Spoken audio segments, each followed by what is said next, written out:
கச்சத்தீவு விவகாரத்துல 10 ஆண்டுகளா பாஜக ஆட்சியில் இருக்கு. அதோட ஆவணங்கள் பெறுவதற்கு ஆர்டிஐ போட்டு பாக்குறதுக்கான அவசியம் என்னன்னா கரெக்ட்.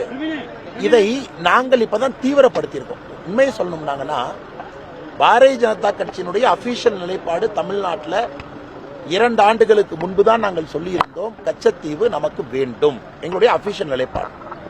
அதன் பிறகு ஒரு வேலையை செய்யறோம். ஏன்னா கச்சத்தீவு எதுக்கு வேணும்னா, நமக்கு ஏதோ ஒரு லேண்ட் மாஸ் வேணும், ஒரு நிலம் வேணும், அதுக்காக கச்சத்தீவு வேணும்னு இல்லை. ஆனா இந்தியாட்டில் இல்லாத நிலப்பரப்பா அந்த சில கிலோமீட்டர் கொண்டு வந்து கொடுக்க போது அது நோக்கம் கிடையாதுன்னா. கச்சத்தீவு ஏன் வேண்டும் என்றால், தமிழக மீனவர்களுடைய பிரச்சனையை அப்பத்தான் தீர்க்கவே முடியாது. இலங்கைக்கு 3 முறை நான் சென்றிருக்கின்றேன். தனிப்பட்ட முறையில் இலங்கையில் இருக்கக்கூடிய உயரதிகாரிகளை சந்தித்து பேசியிருக்கின்றேன். தனிப்பட்ட முறையில் இலங்கையில் இருக்கக்கூடிய ஆளும் கட்சி எதிர்கட்சி நண்பர்களை சந்தித்து பேசியிருக்கேன். இதெல்லாம் இந்த 3 ஆண்டு பயணத்தில். அதன் பிறகு ஒரு முடிவுக்கு நாங்கள் வந்திருக்கின்றோம். இதற்கு தீர்வு ஒருவேளை இலங்கை அரசு பேசி ஒரு 10,000 பேருக்கு தினமும் ஃபிஷிங் லைசன்ஸ் வாங்குவோமா, ஆப்ஷன் 1. இல்ல கச்சத்தீவுல திரும்ப நம்முடைய தமிழக மீனவர்கள் பயன்படுத்துவதற்கு மட்டும் அனுமதி வாங்குவோமா, ஆப்ஷன் 2. இல்ல கச்சத்தீவையே திரும்ப கேட்போமா, ஆப்ஷன் 3.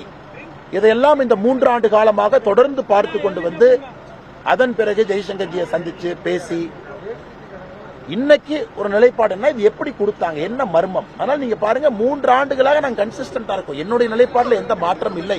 இதற்கு முன்னாடி கச்சத்தீவை பத்தி யார் பேசினாங்கன்னா 2019 பேசினாங்களா, 2016 பேசினாங்களா? இன்னைக்கு பாரதிய ஜனதா கட்சி டெக்னிக்கலா, சயின்டிபிக்கா, லீகலா பேசுவோம்.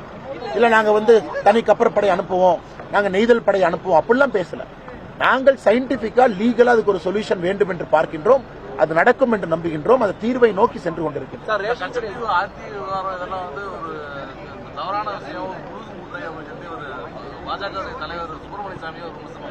கோவம் வரத்தானே செய்யும், எல்லாத்துக்கும் கோவம் வரத்தானே செய்யும். இத்தனை காலமா அவங்கள என்னென்ன பண்ணாங்க, நாங்க வெளியே கொண்டு வந்திருக்கோம்ல.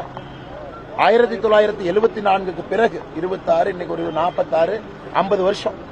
50 வருஷத்துக்கு பிறகு முதலா மக்களுக்கு தெரியுது, ஓ மீட்டிங் என்ன நடந்துச்சு, அதெல்லாம் அவங்க செஞ்சிருக்கலாம், இத்தனால ஏன் செய்யல, அந்த ஆட்டி அவங்க போடல.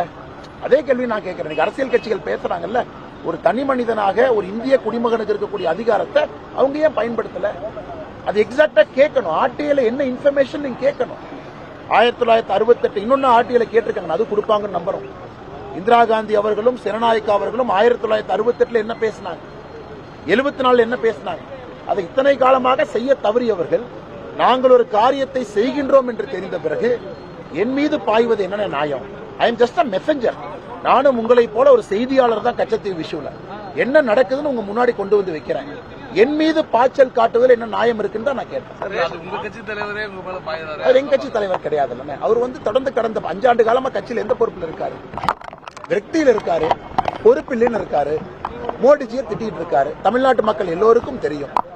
சுப்பிரமணிய சாமி ஐயா யார் என்பது எல்லோருக்கும் தெரியும். வயதுக்காக மரியாதை கொடுத்து திரும்ப பேசாமல் இருக்கின்றேன். காரணம், நம்முடைய சமுதாயத்தில் பெரியவங்கள் தவறு செய்தாலும் கூட அதை நாம் கண்டுகொள்ளாமல் செல்வதுதான் நலம் என்பது நான் விரும்புகிறேன். 10 கிலோ அரிசி கம்மி பண்ணிருக்காங்க. 20 கிலோ கொடுக்கறவங்களுக்கு 10 கிலோவும், 35 கிலோ கொடுக்கறவங்களுக்கு 10 கிலோ, சராசரியா 10 கிலோ கம்மி பண்ணிருக்காங்க. நாம குறைக்கலீங்கன்னா, நம்முடைய ஆஃப் டேக் வேல்யூ நம்ம குறைக்கல. ஆனா நம்ம பொறுத்த வரைக்கும் அந்தோதயா யோஜனா குறிப்பாக ஏழைகளும் ஏழை 35 கிலோ தான் இருக்கு. நாம குறைக்கலாம். இவங்க பிரச்சனை என்னன்னா, இவங்க புரிஞ்சுக்கணும், காவேரியில தண்ணீர் குறைந்த பிறகு ஃபுட் கார்பரேஷன் ஆஃப் இந்தியாவுடைய டெல்டா பகுதியினுடைய ஆஃப் டேக் மட்டுமே 8.25 லட்சம் டன்ல இருந்து 5.25 லட்சம் டன்னுக்கு வந்திருக்கு.